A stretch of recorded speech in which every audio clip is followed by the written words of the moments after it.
Hello again, this is John from kvarprogramming.com, and in this tutorial we're going to look at sizing components.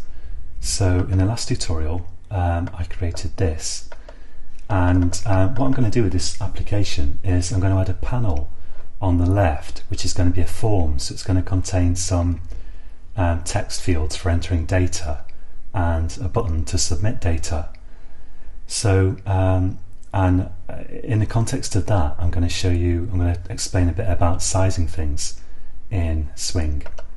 So to start with, I'm going to add a new class in here, which once again, it's going to extend JPanel, and I'm going to call it form panel, and it's going to, actually I'll just click finish there, and by hand I'll type extends JPanel just for variation.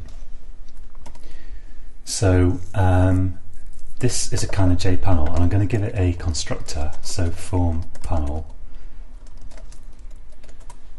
and I'm going to add this to the main frame. So I go to the main frame, I give it a private form, if I can get the capital F there, form panel, and let's say form panel equals new form panel, and I'm going to add that on the left hand side, so in the west location. So add form panel border layout dot west.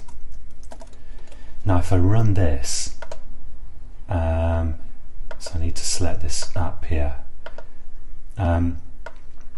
It's added the panel, but it's very, very narrow, and I want that panel to be wider. Now with some components, under some circumstances, for example main frame, you can just do set size, but usually what happens is you're adding a component using a layout manager, and it's actually the layout manager that determines the size of the component. And in order to tell the layout managers what size the components want to be, the components have a thing called a preferred size. So to show you, if I go to this form panel, now preferred size is actually, there's actually a method called getPreferredSize, and that returns a object called dimension. So I'll call the dimension dim, and I'll say equals getPreferredSize.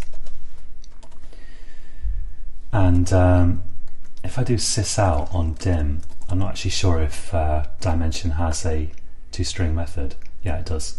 Okay, so we can see that the preferred size of this panel is 10 units wide and 10 units high. Nevertheless, it's actually spanning the entire vertical height here. And the reason for that is, although a component can have a preferred size, the layout manager will not necessarily respect it, and some layout managers ignore it completely. But for border layout here, it's going to use it judiciously. So what I can do here to resize the panel is I can say dim.set, in fact I can say dim.width, and change the width to, let's say, 250 pixels this is, and I can call set preferred size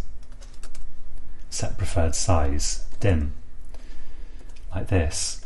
So I got the preferred size, and I set the width to 250, and then I've called set preferred size, and here I could have just done new dimension and given it some dummy height, because as we can see, the border layout manager is not respecting the height anyway, but it will respect the width. So if I run this, we've got now a wider panel that's easier to add controls into. I think, if I remember rightly, set preferred size will also work with buttons in the grid bag layout manager, because shortly in a couple of tutorials we're going to look at how you use a layout manager called grid bag layout to add controls onto the form, but that's coming shortly. So in the next tutorial, we're going to give the form a nice looking border. So join me again then, and until then, happy coding.